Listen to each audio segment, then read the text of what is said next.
नमस्कार दोस्तों, आज मैं आप सभी के समक्ष माघ मास की कृष्ण पक्ष की षटतिला एकादशी की कथा प्रस्तुत कर रही हूँ। आइए शुरू करते हैं। बोलो बांके बिहारी लाल की जय। जय श्री कृष्णा।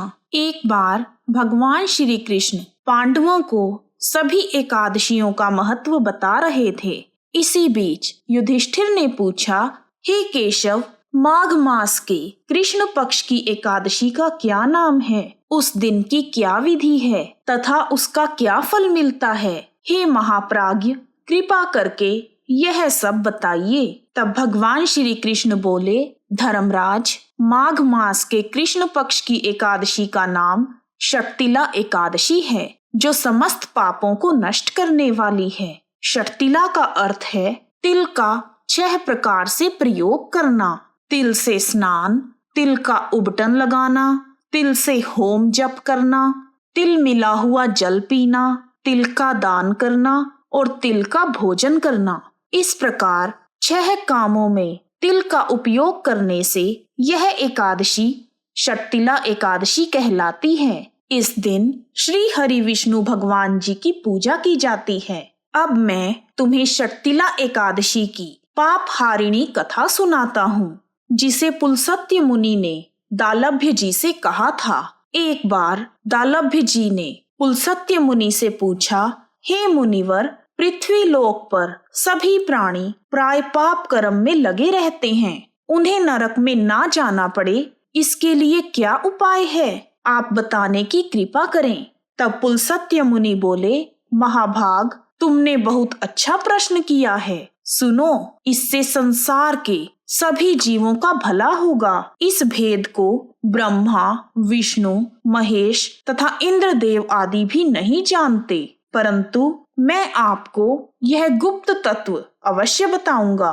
माघ मास शुरू होते ही मनुष्य को स्नान आदि करके शुद्ध होना चाहिए। अपनी इंद्रियों को वश में कर काम, क्रोध, लोभ, मोह, अहंकार, ईर्ष्या तथा द्वेष आदि का त्याग कर भगवान श्री हरि का स्मरण करना चाहिए। जब मूल नक्षत्र और एकादशी तिथि हो तो अच्छे पुण्य देने वाले नियमों को ग्रहण करें। स्नान आदि नित्य कार्यों से निवृत्त होकर सब देवताओं के देव श्री हरि विष्णु भगवान का पूजन करें और एकादशी व्रत का संकल्प करें। माघ कृष्ण पक्ष की षटतिला एकादशी की रात को जागरण करने का विशेष महत्व है।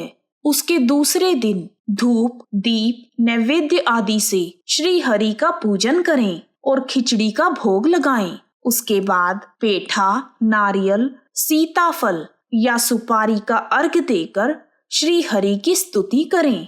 हे सच्चिदानंद स्वरूप कृष्णा, आप बड़े दयालु हैं। हम सभी जीवों को आश्रय प्रदान करें। हे पुरुषोत्तम, हम संसार रूपी समुद्र में डूब रहे हैं, कृपा करके हम पर प्रसन्न होइए। हे कमल नयन, आपको नमस्कार है। हे विश्व भावन, आपको नमस्कार है। हे महापुरुष, सबके पूर्वज, आपको नमस्कार है। हे जगतपते, आप लक्ष्मी जी के साथ मेरा दिया हुआ अर्घ्य स्वीकार कीजिए। श्री हरि की पूजा करने के बाद ब्राह्मण को जल से भरा हुआ घड़ा, छाता, जूता, वस्त्र और तिल से भरा हुआ पात्र दान करें और दान करते समय कहें, हे प्रभु, इस दान के द्वारा आप मुझ पर प्रसन्न हो।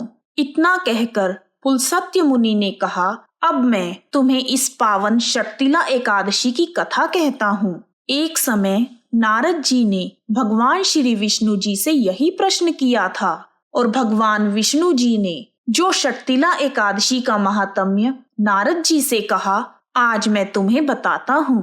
भगवान ने कहा, हे नारद, मैं तुम्हें सत्य घटना कहता हूँ, ध्यान पूर्वक सुनो। प्राचीन समय में पृथ्वी पर एक ब्राह्मणी रहती थी।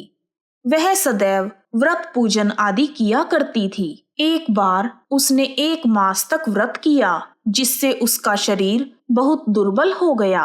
वह बहुत बुद्धिमान थी, परंतु फिर भी उसने कभी देवताओं के निमित्त ब्राह्मणों को अन्न या धन का दान नहीं किया था। इसलिए मैंने सोचा कि ब्राह्मणी ने व्रत आदि से अपना शरीर शुद्ध कर लिया है, अब इसे वैकुंठ लोक तो मिल ही जाएगा, परंतु इसने कभी अन्न का दान नहीं किया, जिससे इसकी तृप्ति होना कठिन है। तब भगवान बोले, ऐसा सोचकर मैं एक भिखारी का वेश धारण करके उस ब्राह्मणी के पास गया और उससे भिक्षा मांगी। वह बोली, महाराज आप कौन हैं? यहाँ किस लिए आए हो? ब्राह्मणी के पूछने पर मैंने उसे कुछ नहीं बताया। मेरे मौन रहने के कारण उसे क्रोध आ गया और उसने मिट्टी का एक ढेला मेरे भिक्षा पात्र में डाल दिया। मैं उसे लेकर अपने लोक में वापस आ गया। कुछ समय बाद जब ब्राह्मणी की मृत्यु हो गई तो वह मेरे लोक में आई। उस ब्राह्मणी को मिट्टी का दान करने के कारण वहां पर एक सुंदर महल मिला। जैसे ही वह महल के अंदर गई वह हैरान हो गई। महल तो खाली था, उसमें कुछ भी नहीं था। वह घबराकर मेरे पास आई और कहने लगी, भगवन मैंने तो अनेक व्रत किए हैं और अनेकों प्रकार से आपकी पूजा की है, परंतु फिर भी मेरा घर अन्न आदि सभी चीजों से शून्य है। इसका क्या कारण है? इस पर मैंने कहा, पहले तुम अपने महल में जाओ और दरवाजा अंदर से बंद कर लो। कुछ समय बाद तुम्हें देखने के लिए देव कन्याएं आएंगी, तब तुम उनसे षट्टिला एकादशी का पुण्य और विधि पूछना। उनके बताने के बाद ही तुम दरवाजा खोलना। मेरे ऐसे वचन सुनकर वह अपने महल में चली गई और उसने दरवाजे को बंद कर लिया। जब देव कन्याएं आई और उन्होंने दरवाजा खोलने को कहा, तब ब्राह्मणी बोली, आप मुझे षट्टिला एकादशी का महात्म्य और पूजा विधि बताएं, उसके बाद ही मैं दरवाजा खोलूंगी। उनमें से एक देव कन्या कहने लगी, मैं तुम्हें षट्टिला एकादशी का महात्म्य और पूजा विधि बताती हूँ। जब ब्राह्मणी ने षट्टिला एकादशी का महात्म्य और पूजा विधि सुन ली, तब उसने दरवाजा खोल दिया।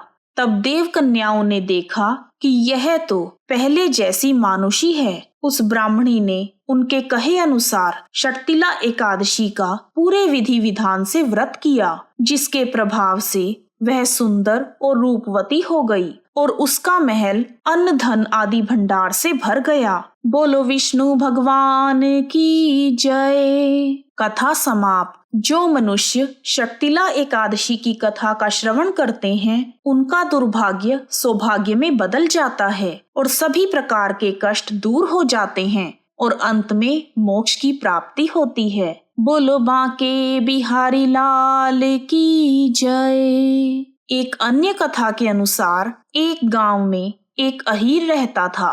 वह जंगल से लकड़ियां बीन कर लाता और उन्हें बेचकर अपना गुजारा करता था। एक दिन वह लकड़ियों का गट्ठा देने एक सेठ के घर गया। वहां उसने देखा कि किसी पूजा की तैयारी चल रही है।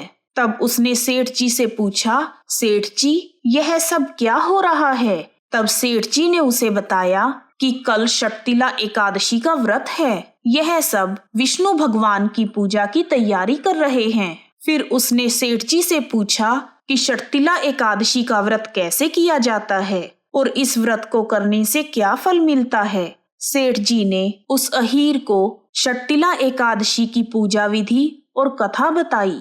उसके बाद अहीर ने घर आकर अपनी पत्नी को षट्टिला एकादशी के बारे में बताया और अगले दिन दोनों ने पूरे विधि विधान से षट्टिला एकादशी का व्रत किया।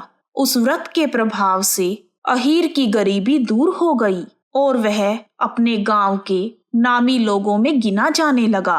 बोलो बांके बिहारी लाल की जय।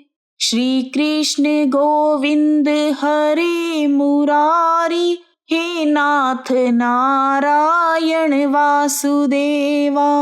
हे विष्णु भगवान, जैसे आपने उस अहीर पर कृपा की वैसे ही इस कहानी को सुनने वाले, कहने वाले और हुंकारा भरने वाले सब पर अपनी कृपा बनाए रखना। जय श्री हरि विष्णु भगवान।